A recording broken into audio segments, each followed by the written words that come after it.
over the government's plan to avoid defaulting on its loans. Is that the unemployment keeps rising, and it has to keep rising just because you have an excess supply of goods, which is this is all borrowed money that our and that debt is owned by banks in other countries.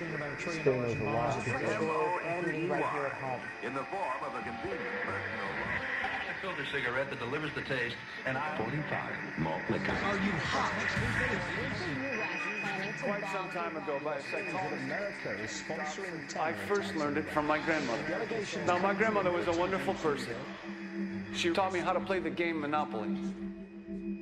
She understood that the name of the game is to acquire. She would accumulate everything she could, and eventually she became the master of the board. And then she would always say the same thing to me. She'd look at me and she'd say, "One day, you'll learn to play the game." One summer, I played Monopoly almost every day, all day long. And that summer, I learned to play the game. I came to understand the only way to win is to make a total commitment to acquisition. I came to understand that money and possessions, that's the way that you keep score. And by the end of that summer, I was more ruthless than my grandmother. I was ready to bend the rules if I had to win that game. And I sat down with her to play that fall. I took everything she had. I watched her give her last dollar and quit in utter defeat. And then she had one more thing to teach me. Then she said, "Now it all goes back in the box."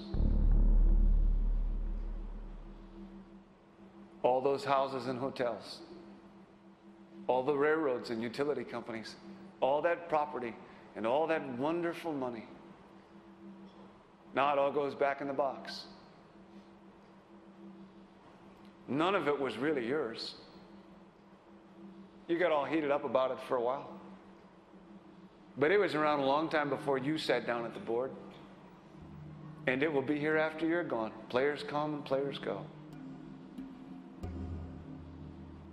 Houses and cars, titles and clothes, even your body. Because the fact is that everything I clutch and consume and hoard is going to go back in the box, and I'm going to lose it all.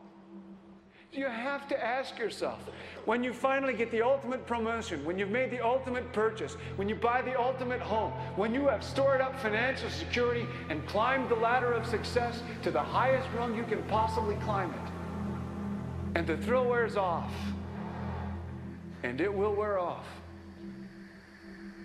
then what? How far do you have to walk down that road before you see where it leads? Surely you understand, it'll never be enough. So you have to ask yourself the question, what matters?